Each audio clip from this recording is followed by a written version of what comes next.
ಅಲ್ಲಿ ಅಲ್ಪಾ ಜಮೀನಿನ ಕ್ಷೇತ್ರದ ಭೂ ಸ್ವಾಧೀನತೆಯನ್ನು ಒಟ್ಟಾರೆ ಒಂದೇ ಹಂತದಲ್ಲಿ ಕೈಗೊಳ್ಳುವುದು ಇದು ಅವತ್ತಿನ ಸಚಿವ ಸಂಪುಟ ಸಮಿತಿಯ ನಿರ್ಣಯ.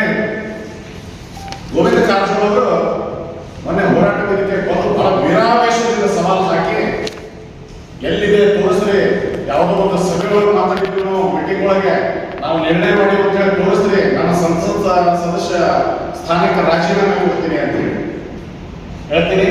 ಇದು ಅವರ ಮೆದುಳಿನ ಕೂಸು. ಈ 522 ಮೀಟರ್ ವರೆಗೆ ಒಂದನೇ ಹಂತ, 522 524.256 ಮೀಟರ್ ವರೆಗೆ ಎರಡನೇ ಹಂತದ ಇದನ್ನ ನಾವು ಭೂ ಸ್ವಾಧೀನ ಮಾಡ್ಕೊತೀವಿ ಅಂತ ಹೇಳಿ ಇದನ್ನ ಹುಟ್ಟು ಹಾಕಿದವರು ಬಿಜೆಪಿಯವರು. ಗೋವಿಂದ ಕಾರಜೋಳ ಅವರ ನೇತೃತ್ವದಲ್ಲಿ, ಬಸವರಾಜ ಬೊಮ್ಮಾಯಿ ಅವರ ನೇತೃತ್ವದಲ್ಲಿ ಇದನ್ನ ಇಟ್ಕೊಂಡು ಯಾವ ಪುರುಷಾರ್ಥಕ್ಕಾಗಿ ಅವರು ಸವಾಲು ಹಾಕ್ತಾರೆ ಅಂತ ಹೇಳಿ ನಾನು ಈ ಸಂದರ್ಭದಲ್ಲಿ ಕೇಳಿಕೆ ಬಯಸ್ತೇನೆ. ಈಗ ನಾನು ಹೇಳ್ತೇನೆ, ಗೋವಿಂದ ಕಾರಜೋಳ ಅವರೇ, ನಿಮಗೆ ನೈತಿಕತೆ, ರಾಜಕೀಯ ನೈತಿಕತೆ ಇದ್ರೆ ನೀವು ರಾಜೀನಾಮೆ ಕೊಡ್ರಿ. ಯಾವುದೇ ಸರ್ಕಾರ,